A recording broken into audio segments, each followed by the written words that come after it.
The Reserve Officer Training Corps is an ROTC collegiate-based program for training commissioned officers of the United States Armed Forces. ROTC officers serve in all branches of the U.S. Armed Forces. Although the U.S. Coast Guard does not have its own ROTC program, graduates of the ROTC programs do serve as Coast Guard officers. In 2010, ROTC graduates constituted 38.5% of newly commissioned U.S. Army officers, 1.8% of newly commissioned U.S. Marine Corps officers, 16.7% of newly commissioned U.S. Navy officers, and 38.1% of newly commissioned U.S. Air Force officers, for a combined total of 30% of all active duty officers in the Department of Defense commissioned that year. Under ROTC, a student may receive a competitive merit-based scholarship covering all or part of college tuition in return for an obligation of military service after graduation. Good evening, Wildcats. I am Genero Carter, and I'm your host of Wildcat Den. Now, in the past, we've done Greek panel shows. We talked about hazing, but this particular show, we are going to talk about the Bethune-Cookman University Army ROTC program here. All right, and we have a panel of 3rd and 4th year cadets, and they're going to introduce themselves.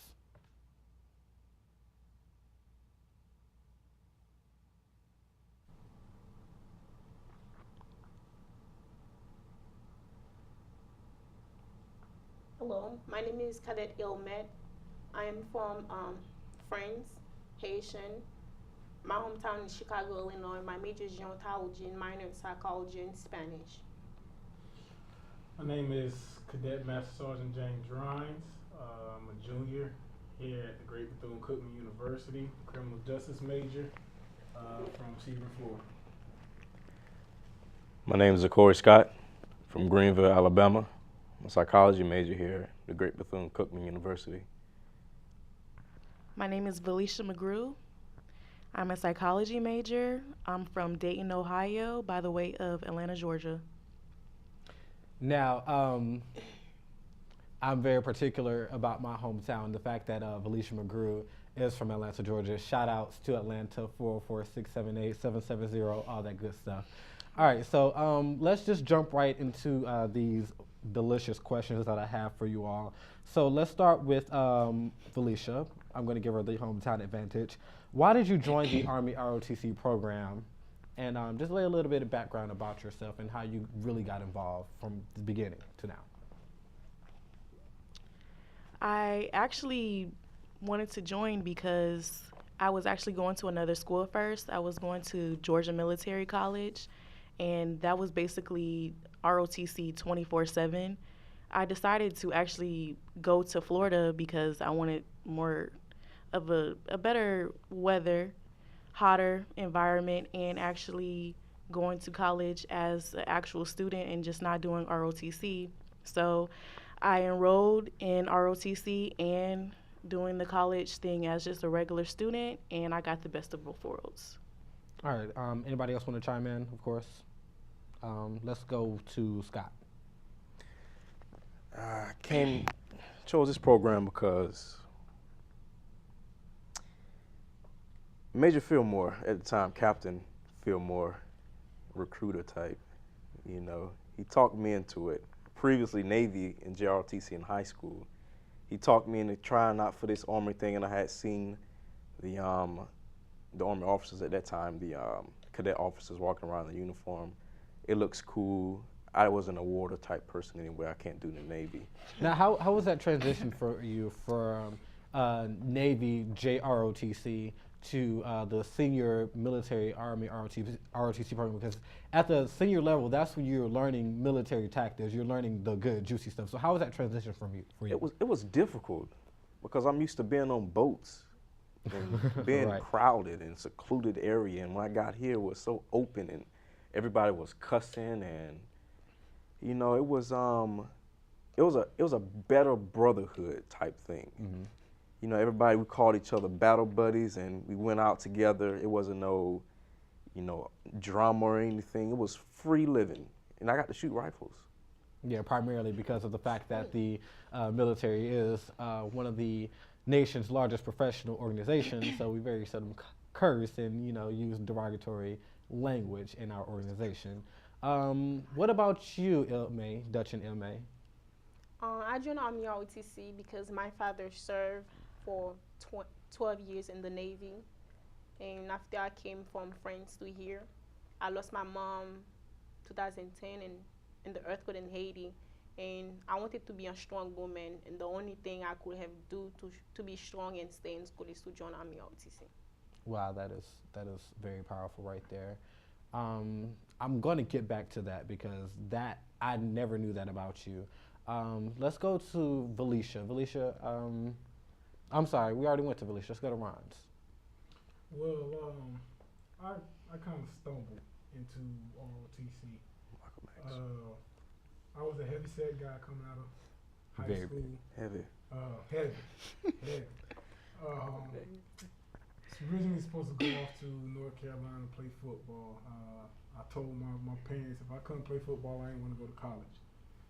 But series of events, I got into a truck accident, hurt my back, could no longer go after my dream of playing football.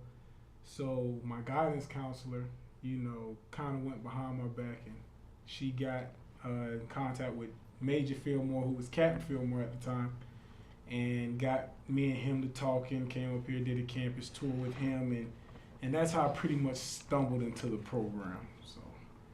All right, so it appears that Major Fillmore then, for most of us, or most of you all, Captain Fillmore heavily recruited you all. And if my research is correct, James, Major Fillmore being your fraternity brother now, so of course him recruiting you 2 times over.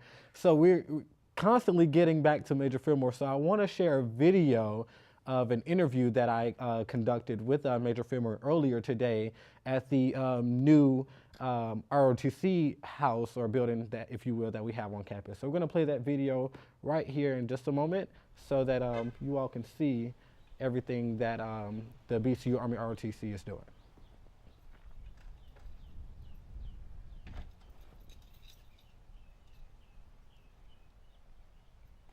I'm Major Earl L. Fillmore Jr. I'm the Assistant Professor of Military Science here at Bethune-Cookman University. And when did you take upon that role here? I came here in the spring of 2008. Okay. So can you just describe the ROTC culture here when you got here? The culture was, they were here, but we didn't have a dominant force of projection here on campus. From what we had meager accommodations. We were in a smaller office. Thankful now we've moved into a great conglomerate of an office thanks to Dr. Jackson and his administration. We've now moved into some better accommodation. But when we were there, it was about 5 cadets in the program in 2008. Now we've moved up. Here in 2013, we're over 35. Could you describe the affiliation with the other institutions, and how does the program work with other schools? Well, we are actually a satellite campus of Embry-Riddle Aeronautical University, which is down the street about 3 miles. They're we would call the host school. We are a satellite campus of that host school under a crosstown agreement that ROTC will be provided here with facilities and also teaching. We're also connected with Stetson University, which we make up all together the Eagle Battalion. Now we do PT together. We do labs, which is the hands-on portion, which consists of maybe combat water survival training, rappelling, land navigation, so forth. Okay. What do you see in the future for the BCU or Army ROTC? Limitless. We are now become part of the culture here at the campus. I feel that we'll become a touchstone. We're already being seeked out by the administration on many. Just coming up now, we've been invited to do the color guard for the 6th president's inauguration. So that's just going in hand on what, not myself, but the kids are putting into the program and what do they want the program to be. So it's limitless. Okay. Is there anything else that you'd like to add? I would say for those students out there who may be a little afraid to talk to me, or why don't you ask one of your friends in ROTC, that this is like the motto says, it's the best class you could ever take in college. Numerous of my kids are going out to serve the country, out in active duty reserves, to be an Army officer. Army officer is the most seeked out officer for employment once they get out of the Army. So it speaks for itself. Thank you. I grew up wanting to be a pimp or a baseball player. You have a story? How come then Bethune ain't had me come through? Why is it taking y'all so long to get me to come through? The energy was great. The crowd was amazing. Because our thoughts are concealed and the tats on our skin don't reveal the weight on our chest. Tell me. Did you get you some American Deli before you came to Daytona? Really a fun show, I gotta say. Shout outs to BCU. Speak now or never. This is Open Mic TV. But you here now, right? Okay, yeah, you're right. Right.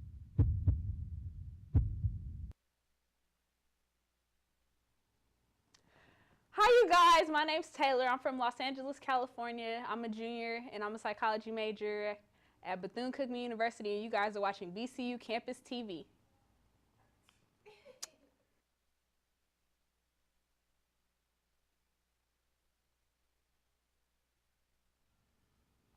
What's going on, Wildcats? It's your boy, Genero Carter, And I'm Jaquel Phillip, and we're both representing Phi Mu Alpha. Fraternity of America Incorporated. Ooh, ooh. Hey. And you are now tuned into BCU Campus TV. Turn Up. Ooh, ooh.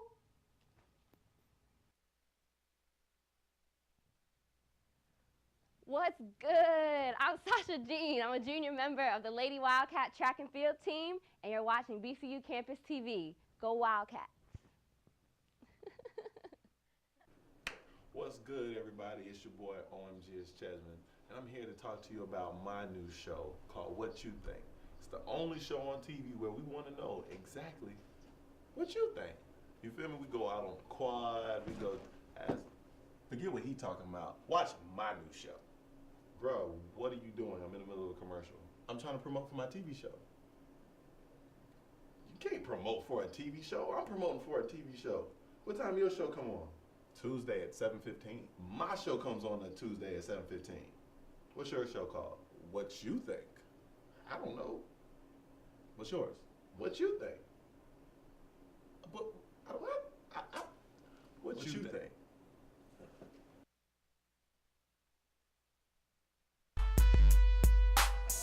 Hello, Wildcats. My name is...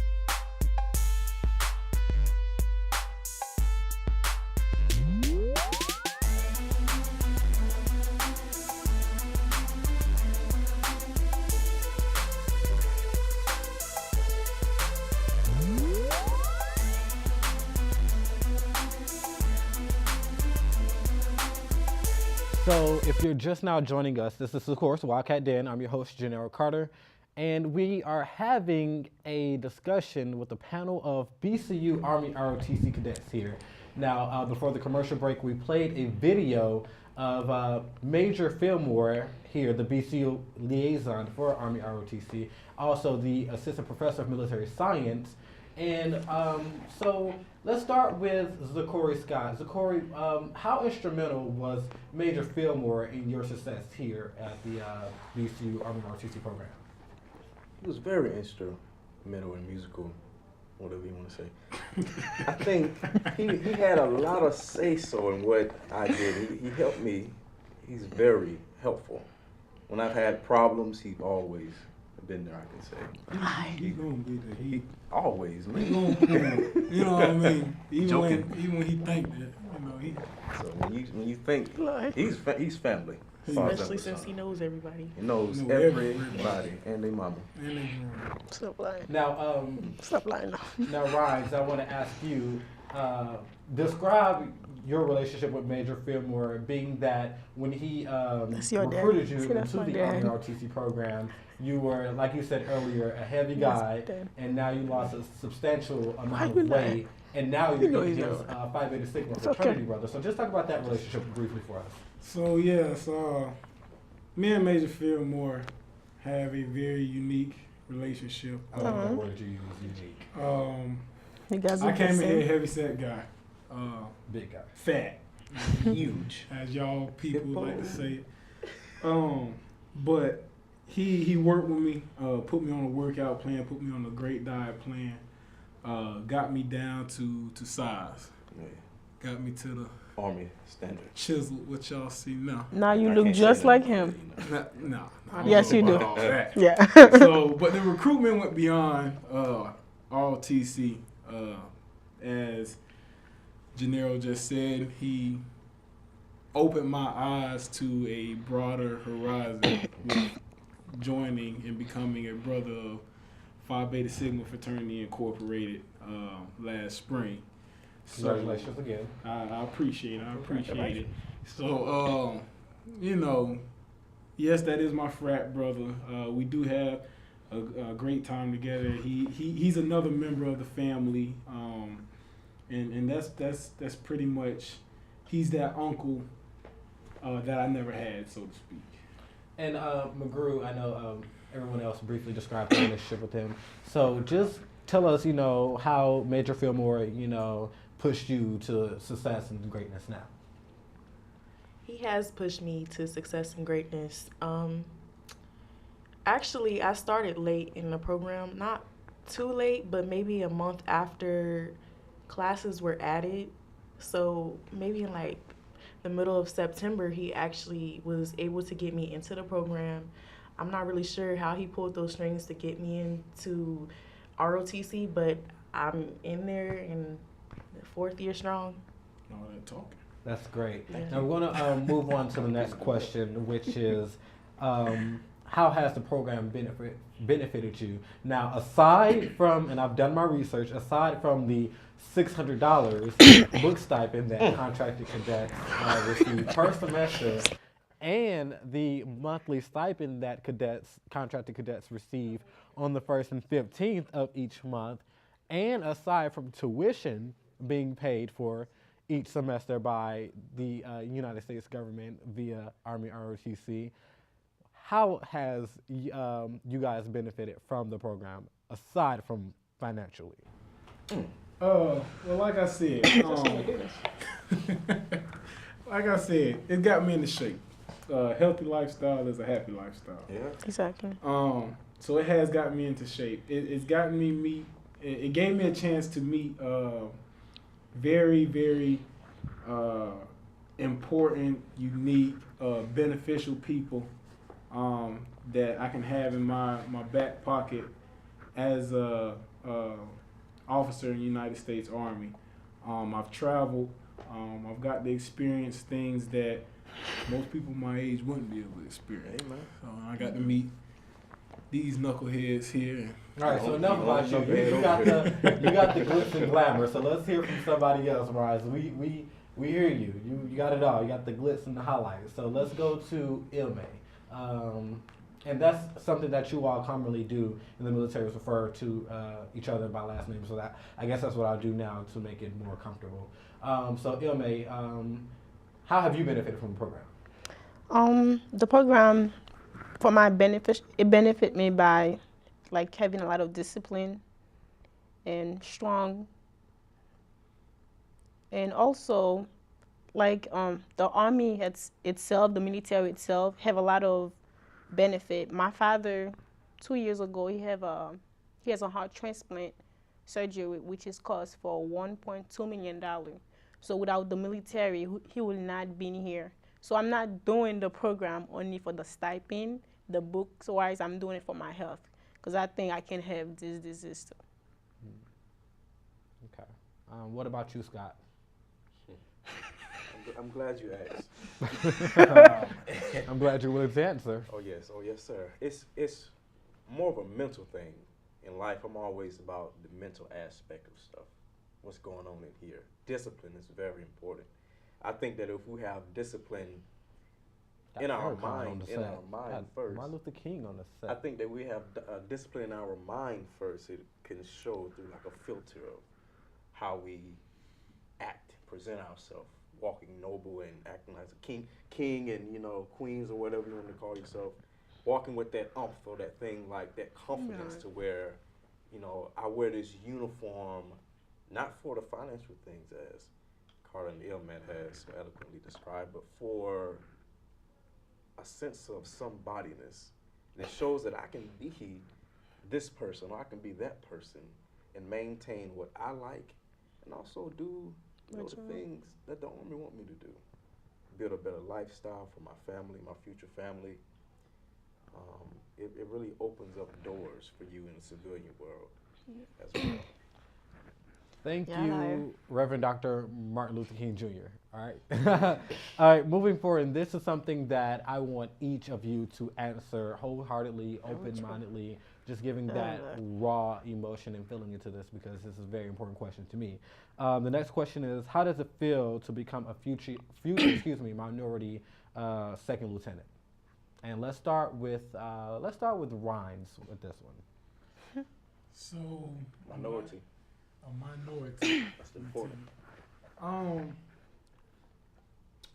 grateful.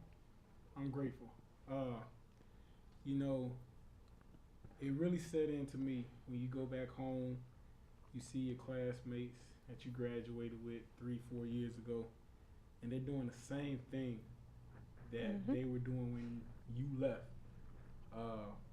But they love to tell you how, you know, they got all these plans and dreams, and how, you know, they you know, just got life all figured out. So I really find it as a blessing that I was given this opportunity, and especially from our African American heritage and history, how we have progressed into now leading others in today's military. So against the enemies of our nation and defending this great Constitution we live by. Anybody else like to add to, you know, whatever Ron said, or your particular opinions and views of becoming a future black officer? Black okay, how about this? Let's go with Scott. Black is beautiful. Black is very beautiful. It's something sacred about being black now. It's something good about being black and minority. You know, it's just good that we all have a desire to bring our dreams into reality. It shows that, I think it's funny, as we sleep, we dream. You know, we have our dreams. For us to wake up and have that dream fulfilled, and to have our ancestors looking down on us like, you know, I know that black boy, or I know that black girl. And they're going off to do something. Stop. They're going off to do Farrakhan, Reverend Dr. Martin Luther King Jr. I need for you to tell me, how does it feel? How do you feel currently in the present tense? Yes, we are very grateful and appreciative of our ancestors and the fact that they will be able to recognize that black boy and that black girl. But let's get back to the question. How does it feel for you being a future minority leader of America's sons and daughters? So being a black leader in the Army. Being a black leader, got a lot to prove. Yes, Farrakhan. I think I'm very ecstatic to have the opportunity to hold the title of second lieutenant in the immediate future coming up here soon. I'm very thankful for the ones that helped me get here that's along the way. Being an officer is a milestone that I have set for myself, and to achieve that milestone, it shows that there is a God somewhere, and He's looking down and smiling on His children and helping them achieve their goals, if it's in His will. That's very beautiful. What about you, McGrew? It makes me feel like I'm making history, or at least, you know, helping other people get their foot in the door. You know, it's only so many of us. When I look out and I'm in formation, I only see 4 of us in a company each, at least. It just makes me feel like the next couple of people in the next 10 years, it won't have to be like the way it is now, that it will be easier for them to get their foot in, and more of them will be encouraged to be officers and not just going in enlisted, that they can actually be high ranking too as well. That is very true. Ilme, is there anything that you would like to add, or your thoughts about being a future? You previously described that it makes you feel strong. You're doing it for your mom and your father, and maybe even other siblings that you may have. But is there anything else that you'd like to add to that? Well, nothing really. Nothing. No. So since you have nothing to say, I just want to I'm very blessed and grateful to be a U.S. citizen for you guys. Let me be part of you guys, African American. You know, we're glad to have you. You know, and in about 3 years, we'll take your visa back and then send you back to your country. No, I'm just kidding. All right. So since you didn't have much to say on my very important question that I wanted everybody to answer, you get the liberty of answering the next question. So. Let's see. I'm going to ask you, describe how Army ROTC challenged you both physically and mentally. And Dutch and Ilme, I want you to answer that question first. Physically. Whew. I got to tell the truth, huh?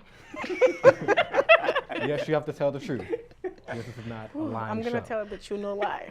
Physically, Army ROTC dropped me down. Losing a lot of weight. I'm telling the truth, huh? And hair is coming out like bald-headed. I'm telling the truth. Wait, I don't, you said coming out bald-headed? Can Yes. you elaborate more on that just a little bit, please? Woke up, didn't have no hair. Exactly. I'm not understanding. By coming from FTX sometime. Okay, so FTX, what is that? FTX is training that we go, like as MS3, you have to go prepare yourself for for LDAC, so you can become an officer. Okay, so now describe how it challenged you mentally. Well, when it comes to exercise, it helped me because since I've been Army ROTC, to be honest, I've never go to the hospital because I learned that exercise is medication. You don't it really help you. It kills a lot of things in your body, especially food that you're eating. Once you exercise, once you exercise, there's bacteria in food that you eat, and when you come and meet with it, it go away. And so essentially, you were just living a healthier lifestyle because of Army ROTC. More physical training. We're going to wrap up here in just a minute here, and I'm going to ask this last question, and we're going to start from. We're going to start with Valisha on this one. What career options, if any, are you pursuing or considering once you commission? So let's start with McGrew. Right. So when I get out of Bethune-Cookman University, I've already set up a unit at home. Genero, basically human resources, just a branch that I could choose that I could translate to the civilian world. And then for my second choice, I picked medical service because I'm a psychology major and I wanted to put my major to use. All right, let's go with Scott next. I'm looking towards the counseling field. Within the Army, military intelligence. Should go preacher. Should go. Military intelligence sounds good. Chaplain. Not chaplain. Okay. Should go chaplain. Whatever God's will, whatever He wants me to do. Amen. But counseling is something that I'm really looking into. And then what about you, Dutchin?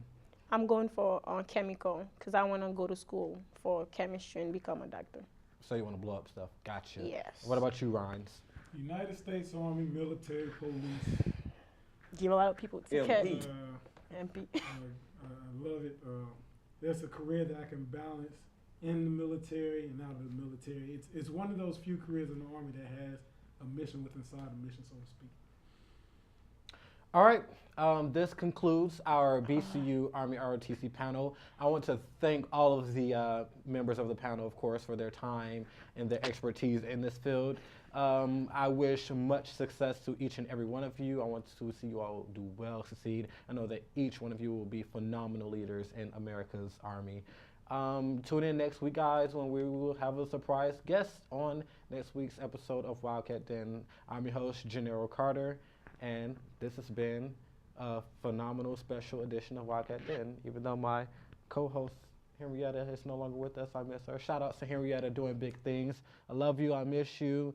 And I know you're destined for greatness. I'm going to call you because you might be. As a matter of fact, I'm going to call you out, Henrietta. I'm calling you out to come up to Daytona Beach, Florida, to your alma mater, Bethune-Cookman University, and be a guest on your former show, Wildcat Den, so we can catch up with you and see what you've been up to. Miss you, love you lots, love all of you Wildcats. Do well on your midterms. Make sure you're studying, join the study group, and we will see you all next week, Monday at 8 o'clock.